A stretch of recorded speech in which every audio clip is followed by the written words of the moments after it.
your offer in front of people. So, and I know that may sound like, oh, well, duh, that makes sense. But believe it or not, we've done the research. Most entrepreneurs spend 90% of their day doing activities that's not getting their offer in front of people. They're doing busy work, they're doing all types of other things, but they're not getting their offer in front of people. So what's your offer? Who are the people? Where are they? And then getting your offer in front of them. And then once you do that, systemizing the entire. Welcome to Unstoppable Podcast with Harry Sardinas, inspiring conversations with influential millionaires, investors, thought leaders, entrepreneurs who are making a massive difference with their innovative products and services, and sharing the challenges and wisdom of how they sold their first million. How would you like to make your first million? Today we have Antonio, the profit engineer, joining from United States, Atlanta, Georgia, and he's the founder of Aixios.ai. So Antonio, tell us, what are the 5 steps you recommend entrepreneurs in order to make the first million? Yeah, that's a great question. I'd say, Harry, because a lot of people want to make that first million. You have people who say, well, I want to get to $10,000 a month, and then the next step is to get to $1 million. And it's pretty much a very simple formula. And for me, it's finding one audience with one offer. I always like to say, you want to, there's really only 2 things to that equation, is having a thing to sell and then a group of people to sell it to. So it's finding one audience with one offer, and I'll get into the details of each, and then finding, based on who those people are, finding the where they are, right? So it's not just finding the people, but finding where they are. From a technical perspective, we call it your acquisition channel. So like, are they on LinkedIn? Are they on Reddit? Are they even on the internet? So finding the place where they are. And then the next thing is contacting them, right? That's really it. Is putting your offer in front of them, and that's one of the things that I'm very adamant about, is getting your offer in front of people. So and I know that may sound like, oh, well, duh, that makes sense, but believe it or not, we've done the research. Most entrepreneurs spend 90% of their day doing activities that's not getting their offer in front of people. They're doing busy work, they're doing all types of other things, but they're not getting their offer in front of people. So what's your offer? Who are the people? Where are they? And then getting your offer in front of them. And then once you do that, systemizing the entire process, finding a way to make it happen on autopilot, finding a way to make it happen when you sleep, finding a way to make it happen when you're on the golf course. So how do you get an offer in front of people 24 hours a day, 7 days a week, to get your offer in front of as many people as humanly possible?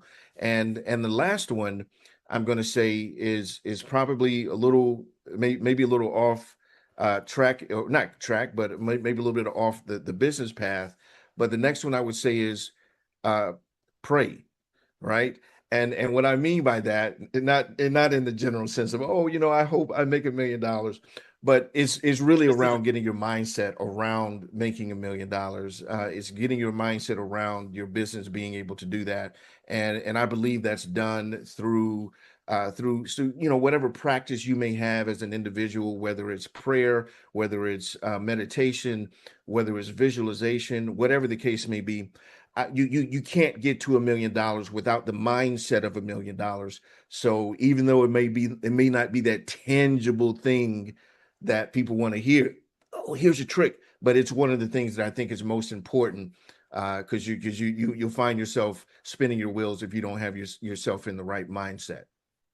Wow, I love your step 5, because the whole success is in the mind of the entrepreneur. Either if you pray, or you do yoga, or anything that keep you this mental health in a creative mode, Antonio, not in a stress mode, because all the Right. problems in entrepreneurship, they always come from creative state, right, and from a stress state, right? So I think that your step 5 is right on the dot. Without that, it won't be impossible to make that $1 million. Antonio, I want to ask you a question more technical about Absolutely. business. Out of the 500 millionaires that we interview in this podcast, 1 out of 5 are tech entrepreneurs, right? So, but what can illustrate that tech is a good vehicle to create wealth, because this podcast guests illustrate 1 out of 5 are tech multimillionaires, the other 1 out of 5 are property millionaires, right? And the other is the different industry, coaching, marketing, people with products, and so on. So, can you tell us what is the good, the bad, and the ugly of tech businesses? Because we want to give a perspective of reality to our listeners, right? That is not like, Mhm. oh, I'm gonna have a tech business, I'm gonna be a billionaire like Mike Zuckerberg. They hear these stories, right? Which is kind of winning the lottery and very unique.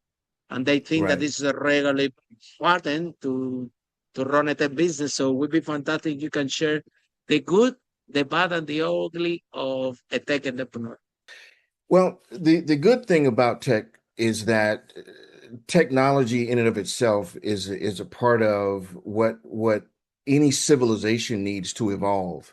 So when you think about fire, for example, before we had fire, we ate food in a very specific way. After fire, we ate food in a very different way. That's technology. It's not what most people tend to think about when they think about computers and they think about electronics, etc. But it's technology. You know, living your life without shoes and then living your life with shoes, that is technology, because there's the mind, there's the creativity that goes into creating those things. So one of the reasons why technology is what creates millionaires is because it's a part of normal human evolution. We're always looking for the next thing. We're looking for faster. We're looking for better. We're looking for easier. That's who we are as human beings. We're looking to continue to grow ourselves, and we do that through technology. So I want to really put some distinction around the word itself, so that people aren't thinking I have to be a computer engineer in order to be successful in technology, because that's not the case. It's around the idea of the evolution of human beings and the tools, the resources, the things that we bring into our lives to make our lives better. So if you have a better way of doing real estate, that can still be considered technology as it relates to human evolution. So, but to your point, to your question, when we're looking at technology business in the traditional sense of technology, the great thing about technology is that it would never go away. That's just the reality of it. It won't go away.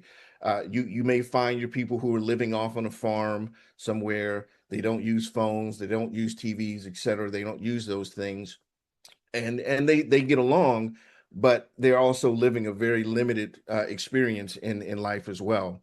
So technology won't go away. So that's a great thing. The other thing is people are constantly looking for technology. Technology gets faster, it gets better because it makes people's lives easier. That's one of the beautiful things about technology, is that you're providing real value. So when we look at the bad of technology, just like with most industries, how technology is used, that's one of the biggest challenges that we find, is that people use technology in a way that can be harmful, and you can also use technology in a way to be helpful. That's one of the reasons why we use the phrase responsible AI. So when people say, what do you do? It's like, we're implementers of responsible AI. And they say, oh, what does that mean? We use AI to elevate, not eliminate. So most people look at AI as, oh, I've got this client, this employee. Let me use AI to eliminate that employee. So I eliminate and I save money. Instead, what we do is we use AI to uplift and elevate people, to make them more productive, to make you more money as an entrepreneur. So that's one of the things that technology does, is that it brings a very different mindset to whatever it is you're doing. But again, on the bad side is that, and I have to tell this story because I think it's important. It's a part of what got my company to where we are. We had a client, had a call center, had roughly 700 employees. We implemented some voice AI, and we did a fantastic job with the implementation. They ended up firing 630 people. Now, they were saving $1.2 million a month, Wow. Wow. but That's 630 people, 630 families, that's 630 lives that we impacted. So whereas the client was happy to save 1.2 million a year, a month, we didn't feel good about that. So that's kind of the downside. That's kind of the bad of technology. And when we sat with that, we said, you know what, we want to do something different. And that's where responsible AI was born. It was that we looked at how can we use AI to make people better versus eliminating them. So that's kind of the bad and the ugly, to be quite honest with you, because again, when you look at a client success, but also a negative impact on people, on human beings, that's an ugly part of the space for sure. I'm glad, Antonio, that people thinking like you, because as entrepreneur we have social responsibility. Yeah, and it's possible Yes. to do good and make money at the same time, right? I agree with you 100%, right? There is two way of look AI as an entrepreneur. You can use it and and fire up your employees, or you can say, okay, why if I can use this technology to give to my employees to 10x the productivity. This is what happened in Absolutely. our own company, right? And I had to enroll them, right? So I sit with my team member, with the employees, and told them, look, guys, there is this AI thing going on. This is what we're gonna do, okay? We're gonna start to implement this, and I want you to learn. Don't learn it from me, learn it for you. Because in the future, even if you're working for me or not, if you don't know how to use the thing, you will be unemployable. So Exactly. let's work together, right? We're gonna use this thing, we're gonna train you how to use it, and nobody's going anywhere, right? But you need to learn this thing, right? And wow, they like 10x the productivity of the employee. They are enrolling the thing, they're using it. And the beautiful thing about this AI thing, this don't allow them to make mistakes. If they make mistake, our multi-agents remind them, oh, you didn't do this, you didn't do that. It's amazing. I'm so happy with the thing. I had to, before they actually need to go and do the job, now, they are kind of supervisors, they have their own team, do this, blah, blah. They're overlooking. So they are Right. more amazing. Even the computers even this podcast production, they consume a lot of video resources. So sometimes the computers they're broken because they're editing videos and so on. So often now with this AI, we're doing a server, so it's not even in their own computers. So it's so brilliant. But Antonio, so it takes two things: the social responsibility of the entrepreneur. But Hmm. tell us, in your experience, how you deal with legacy, okay? Because when you come in, like as we are in this space, now we're going to companies to, number one, explaining, hey guys, you adding one more operational layer, which is AI, but this operational layer that you adding is gonna 10x your whole business productivity. So you adding one thing, but it's gonna 10x the productivity of everybody here. But at the same time, you have the legacy of people that, oh, I don't want to change, I don't want to use it. And then you have legacy with the C-levels and the senior executives thinking with the same mindset. Well, I better don't touch it. How safe is it? So how you enroll the organization, and also the entrepreneur also to enroll them in the opportunity of social responsibility. Hey, what if we're gonna deliver the product anyway, but what if we give you a training along which you can keep your employees, all of them, and 10x the whole thing? Would you be able to open to explore that? So tell us about legacy, how you deal, who has been your biggest challenge, and how you become that challenge. That's a great question, and I'll answer it as concisely as I possibly can. There's a lot of things that I could say about that. The first thing is this: we have a philosophy here in our organization. We call it "fix the foundation first," and what I mean by that is AI does three things. AI, we call it the three A's. It's an augmenter, it's an accelerator, and it's an automator. Now, that's a great thing when you have systems that work. But if your systems are dysfunctional, AI just breaks them faster. That's really what it does. So what we do before we do anything is we always do an audit to find out what's working, what's not, get feedback from employees, because you just can't go in and implement AI willy-nilly, because you will break a lot of things. So we start with fixing the foundation first. Now, with that, you asked the question of how do we deal with legacy? How do we deal with that fear that employees may be experiencing? And we deal with it head on. The very first thing is that we're working with companies who actually want to retain their employees. If someone comes to us and says, hey, we've got 5,000 employees and we want to get rid of over half of them, we'll say, hey, we're not your company. That's not what we do. That's not who we serve. So we actually serve organizations who care about their team members. And I say that because, you have on the one hand, just happened just recently, Meta and Facebook, they just laid off 8,000 people. And just a month later, you had Mark up there, Zuck is, we made a mistake. We overestimated AI, blah, blah, blah. Now you've got bad will, you've got that bad energy out there. Nobody wants to come back after being fired like that. And then you're in the marketplace as looked upon as a bad guy. Now, let's take the opposite end of the spectrum. You've got IKEA, for example. I think at one time, I think IKEA had about 8,000, about 8 or 9,000 customer support people, customer support reps.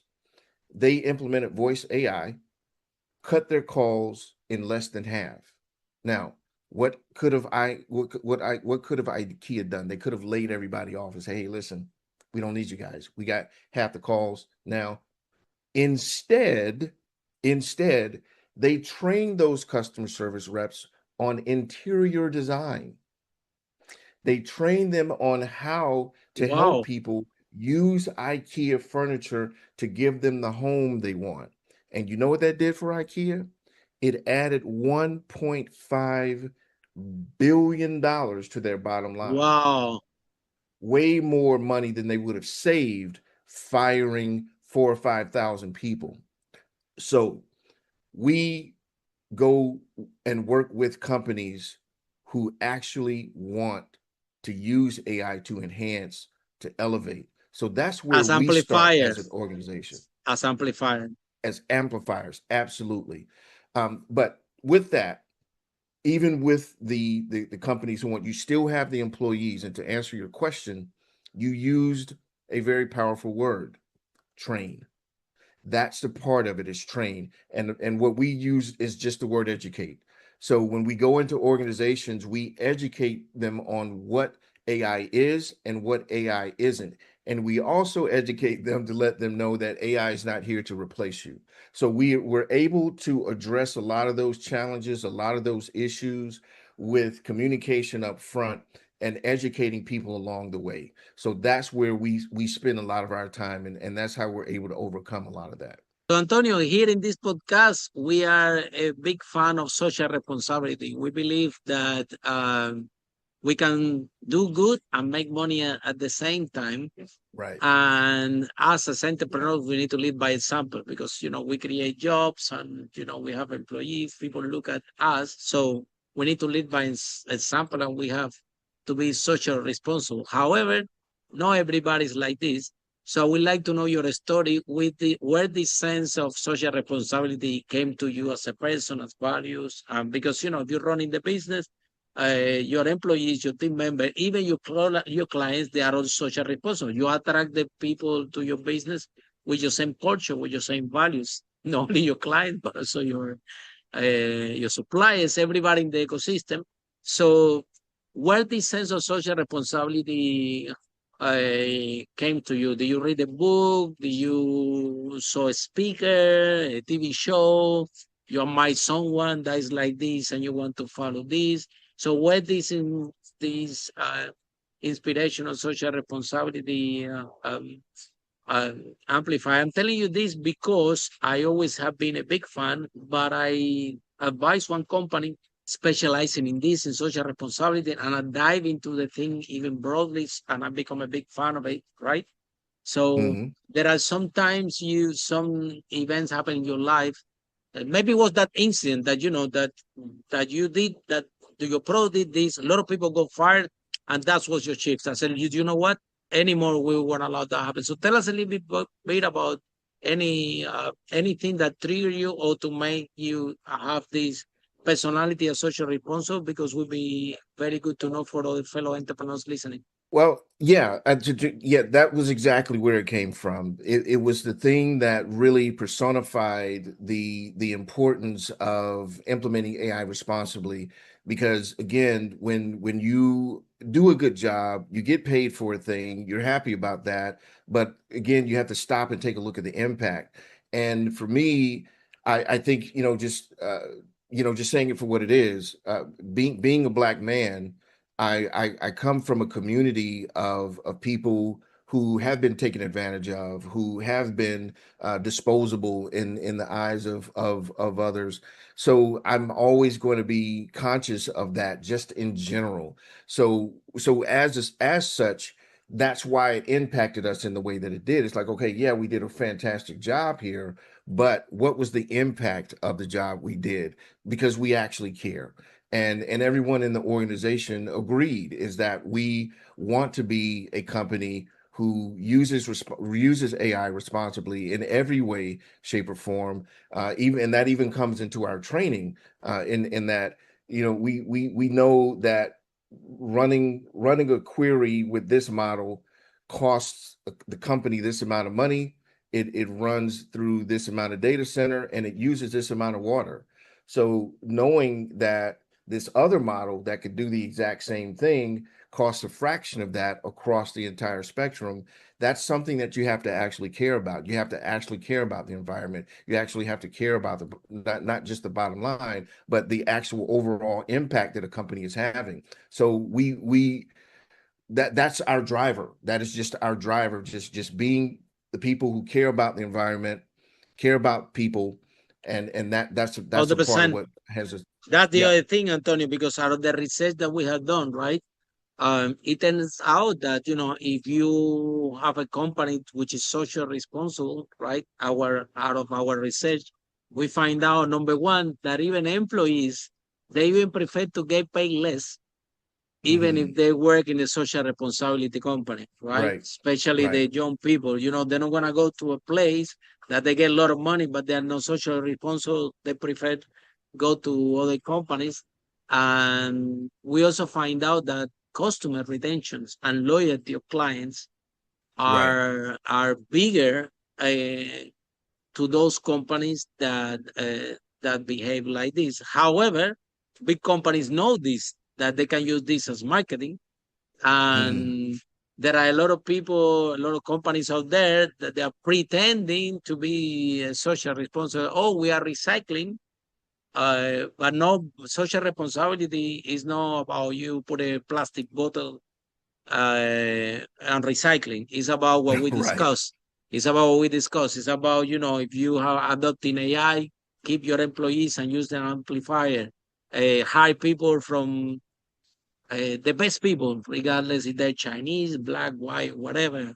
Right. Donate to charity, care about your community, care about people, actually care about your people, your employees. How we said, we are here, but we have a team that wakes up early than me, that and comes to work to make this company grow. So I'm very grateful for that to happen. They had children, they had the families, right? So Hmm.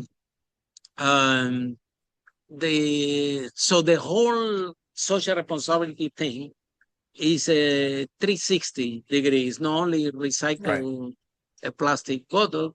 uh there are companies out there that they're doing the fake social responsibility thing, but the client, the consumer is very savvy right now, so they Right. check. Even a big company, supply company, the I cannot mention the name, they design a job for her about social responsibility and green thing. I'm talking about very well known appliance brand. famously worldwide, right? And she went there, and sometimes the items, when they come in the box, it's coming with this white thing that is a little bit polluting, and she changed it for something less, right? And all the appliances start to sell with that thing, and even the bosses are a little bit unhappy. Well, this is gonna cost us more, whatever. And guess what happened? They changed this. No one, any client told anything. Do you know why?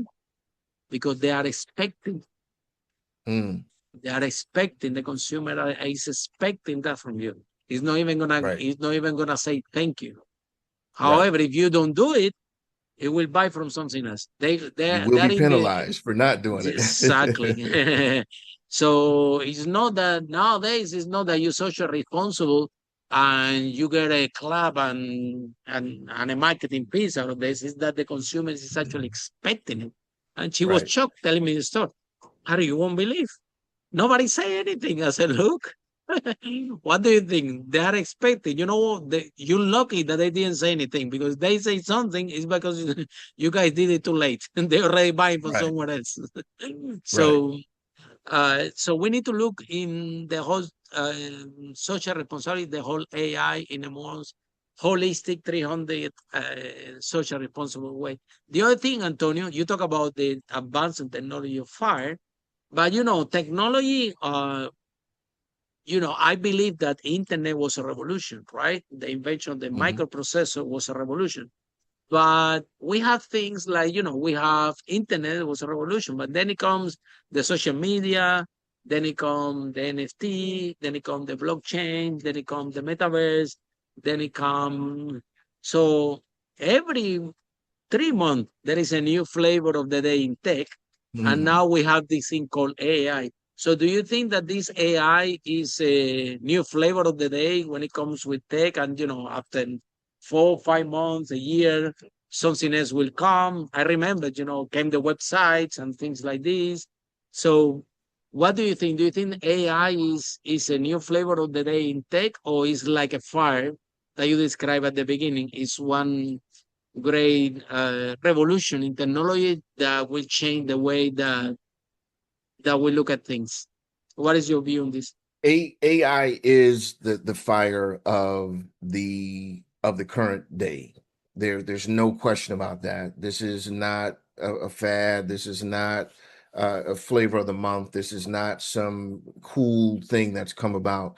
But AI, particularly agentic AI, and and more as a broader extension, the ability that AI is getting now to quote unquote think on its own, it is going to change the way we function in the world.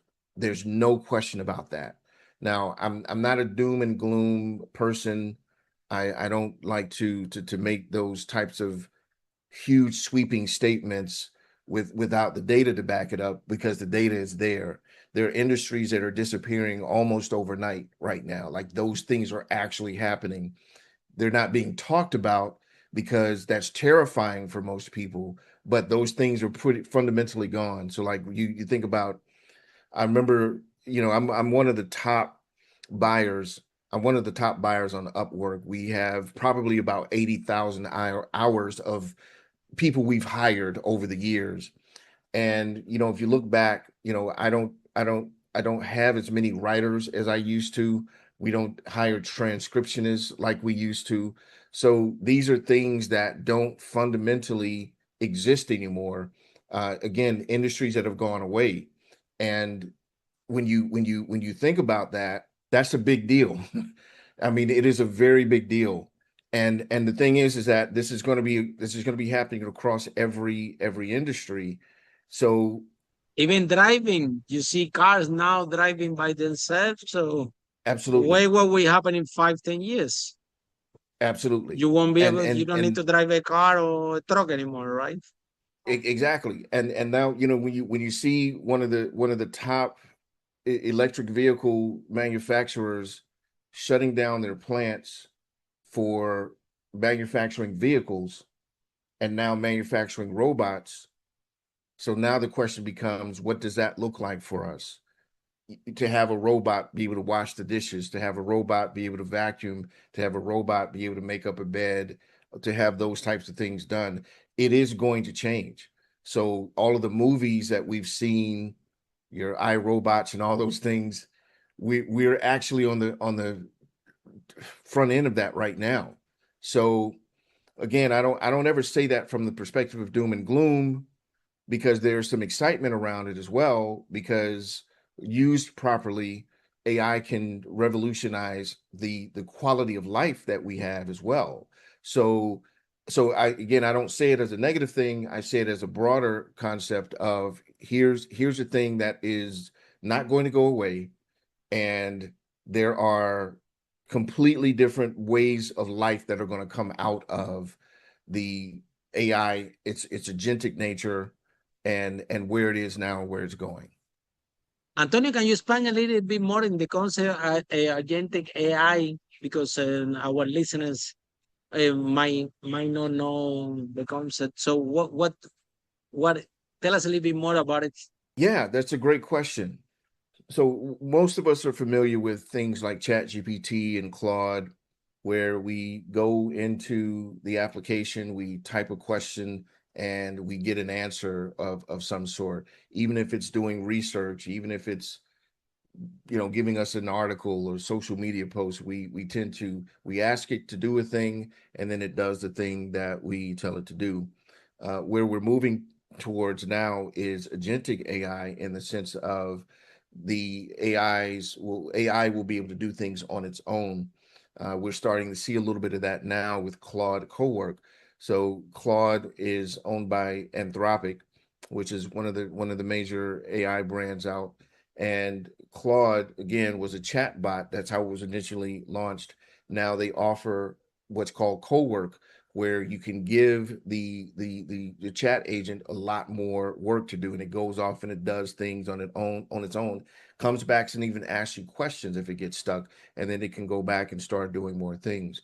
So when you take that type of technology, and I could say, hey, you know what, I want you to create me a 6-month social media calendar that uses my voice, uses my stories, and also brings in the news, it now can go off and do that on its own. That level of activity is what we can consider agentic.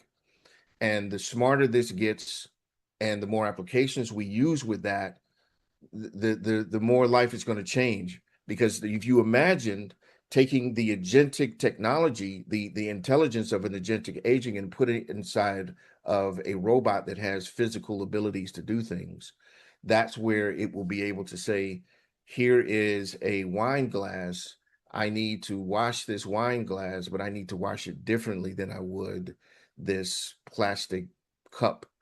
So that's the level of intelligence that's being created and being rolled out in real time right now. I mean, we're living in an incredibly exciting time. I mean, I can't say that enough. And everyone thinks their generation is the best, but I got to tell you, at my age, to have seen the internet come about and now to see AI come about, holy cow, there has never been that much of a shift in the world since fire. And I know that sounds sensational, but you can't point to any other thing that was that amazing, in the shift of human evolution. So I think it's exciting. I'm excited for it.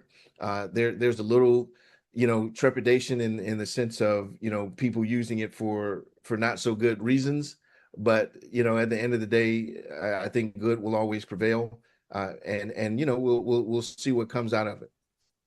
And then I told you that that also, I remember, when the mobile phones didn't exist, right? We didn't, but once the mobile phone existed, came the technology, it came with apps, and hundreds of thousands of people works developing apps for those phones, right? So yeah, we have this AI, but eventually it will create other jobs that didn't even exist right now, because the new technology will require people to do other things, right? So The technology advance, yes, sometimes some industry disappear, but new ones will Right. flourish with that technology. So I think that the the job for people will be there. However, we have to adapt ourselves, which is the conversation that I have with our Right. team members. We have to evolve. I always say, we better embrace AI, because if we don't embrace AI, it's not gonna be job for anybody, because It's the going to company embrace is gonna us. collapse. Yeah, no, the company gonna collapse, right? Because you go out Right. of business. So to stay in business, whoever and that's the message, like for, like you said, social responsibility, but also reality, right? Hmm. Either the people that you're working with, they get on board, and they get on board of the team members in order to embrace AI and to adopt that, Right. or it's not gonna be job for anybody. Company go out of business because Exactly. your competitor is definitely doing it. And we have even our own company with this agentic AI. At the beginning, the thing was, a little bit concerned, everything. Now they love it. And last time I had to tell the guys, this thing consume tokens. It's not for, use it for work. And if you're happy what it's giving you, that's it. Don't keep playing Right. with the thing because it costs money. Exactly. Because now they love Exactly. it. They love it. They keep it and hate it, hate it, hate it. Wow, let me see if I can do it better. I told them, listen, if it's good, that's it. Don't play with the thing anymore. That thing costs money, right? It's great, Right. but don't overuse it. So, and at the beginning, it took time for them to adapt and to learn and to. I spent exactly as you said, time with them, educating and train them. But man, now they love it. This thing they use it more than they supposed to. Right. Right.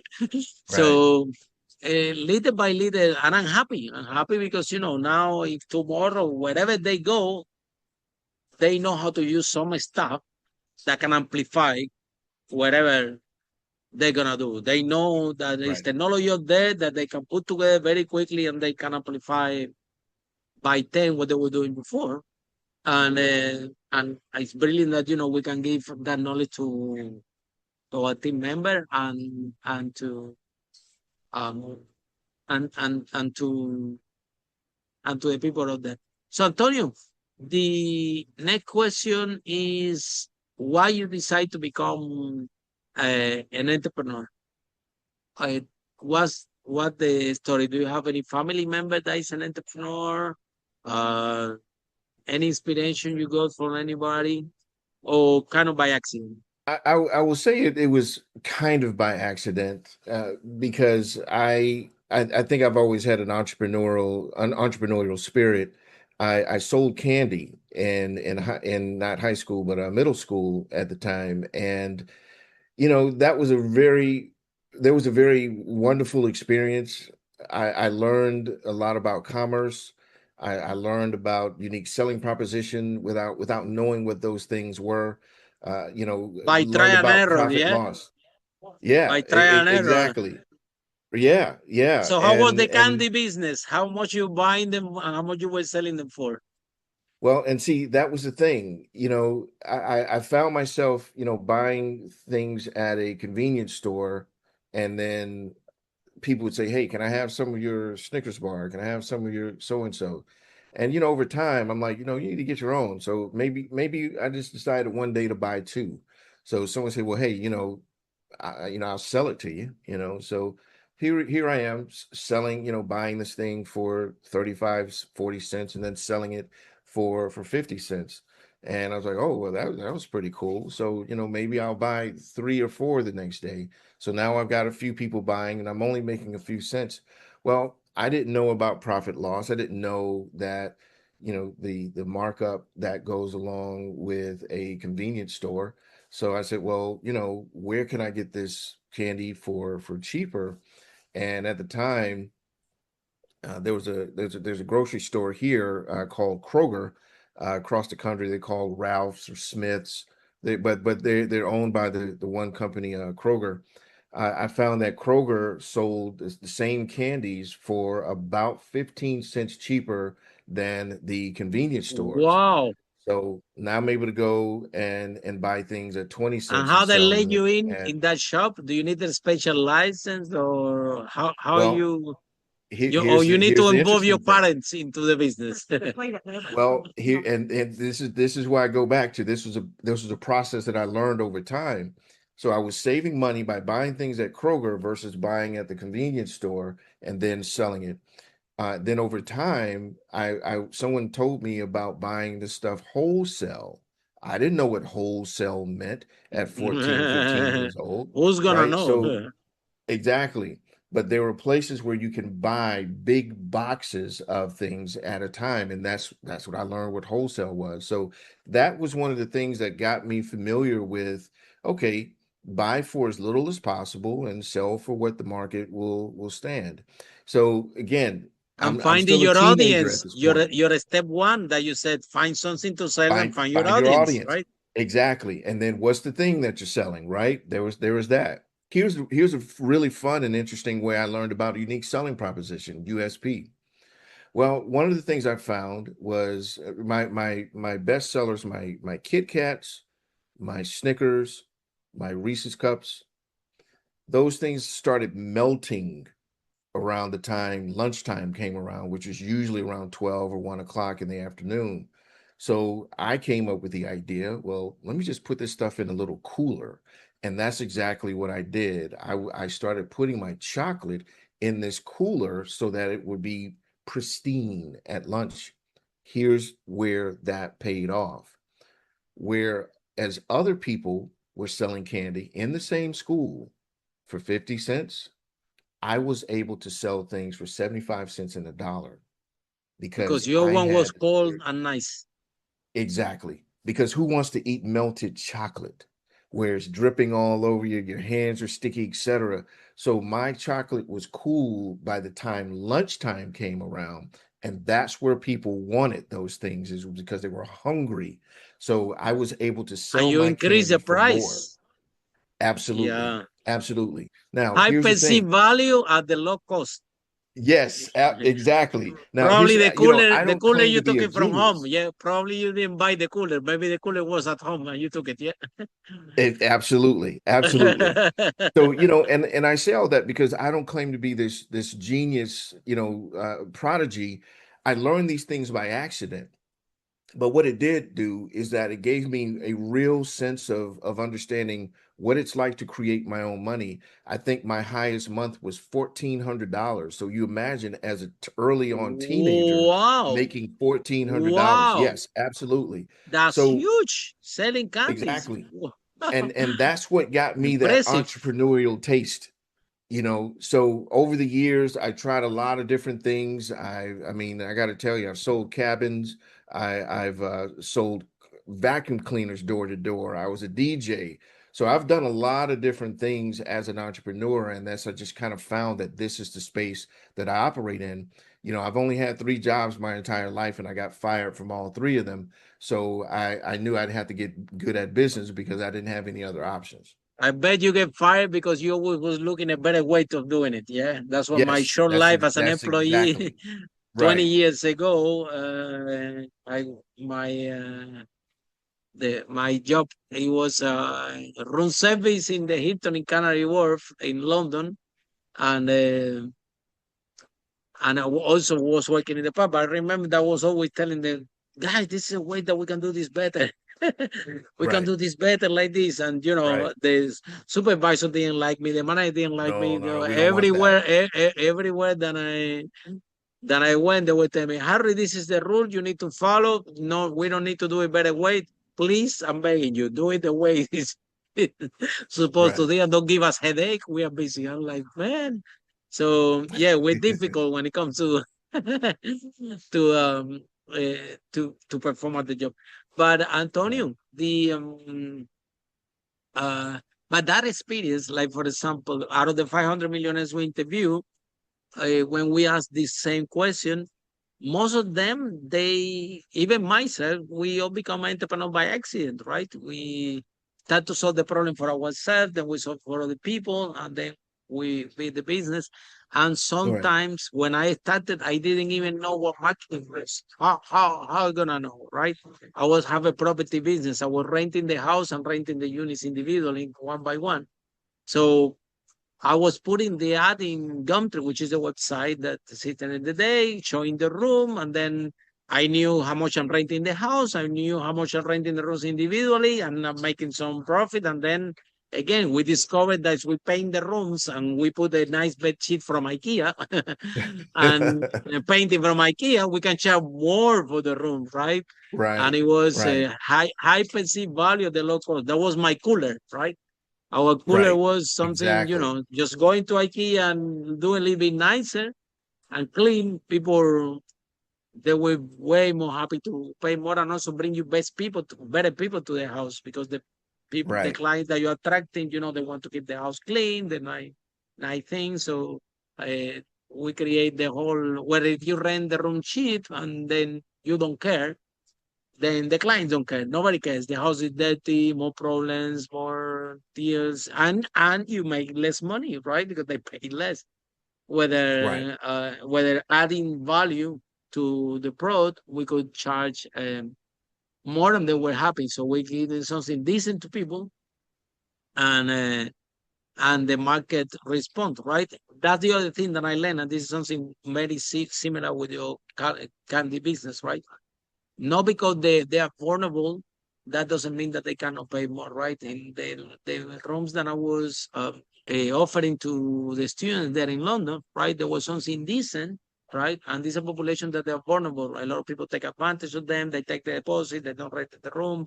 They give them a place dirty, and because there's a vulnerable population that, they're a student, they don't have a job, they're from abroad, people take advantage of them, whether we were offering something decent, right? Mm. Slightly more expensive, so they can afford slightly more Right. expensive, no abusive, slightly more expensive, but something decent, where they have not because they are vulnerable, not because they don't have a job. That doesn't mean that they need to live in a place that is dirty and and Exactly. nobody cares, right? Hmm. So, and we build a business out of this concept, and we have a lot of happy clients, hundreds and hundreds of happy clients for years, right? That actually Mm. come back and bring their friends, and they will go to Spain for 6 months, and when they're coming back, they will call me, Harry, I need a room. And I say, which one you want? And they were telling me, any, that's fine, whatever, whatever you have empty. What do you have empty? I said, this one, this. Okay, give me this one. They don't even looking at the room because they already know what to expect. They already know that when they land, they're gonna land in a place that is clean, that they're gonna will take care of. And they didn't mind if they was a little bit more far or closer, because they knew also that they can call me and keep them closer where they want when the other room gets empty. So we have a lot Right. of customer retention. So I think that, again, do good and making money is something that goes hand to hand, and Right. we always need to keep that in mind. So Antonio, I love this, the profit engineer. I love it. So Antonio, Mhm. someone is in love with this conversation, how people can find you, how this process work. Yeah, the best thing they could do is reach us at our website, and that's Axios.ai, and that's AIXIOS.ai. Again, AIX. I'm sorry, geez, AIX. My brain completely went blank. It was wow. AIXIOS.ai. And what we'll do for your listeners, Harry, is that we will we'll put together a nice little AI starter kit for them. And well, I'll tell you Thank you. what we'll do is we'll put it at axios.ai/Harry.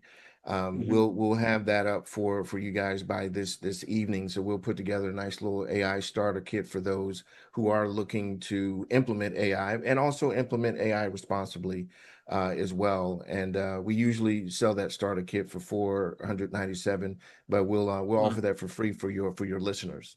Thank you. Thank you so much. That would be fantastic. Really appreciate it. And Hmm. how about social media, Antonio? How can they find you? Yeah, we're on the socials at Axios. Yeah, Axios AI, AIXIOS AI. So yeah, we're on all the socials with our company name as well. Thank you so much. And for all of you following the podcast, see you in our next episode of Unstoppable. How brave entrepreneurs like Antonio break that wall and make the first million. Antonio, thank you so much for the podcast. You've been amazing. And see you Thank you, guys Harry. in the next Thanks for episode. having me. Pleasure. Bye for now. Follow us for more interviews with world's most influential, audacious entrepreneurs that overcame challenges and adversity, providing you with the blueprint of how they sold their first million so you can grow your business exponentially.